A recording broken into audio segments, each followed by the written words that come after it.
শুভ সন্ধ্যা বন্ধুরা, কেমন আছো সবাই? আশা করি ভালো আছো। আমিও ভালো আছি।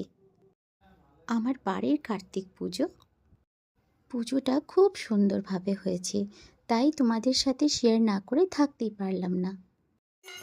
আমাদের ঠাকুরমশাই ভীষণ সুন্দরভাবে পুজো পাঠ করেন। পুরো ভিডিওটা দেখার অনুরোধ রইল।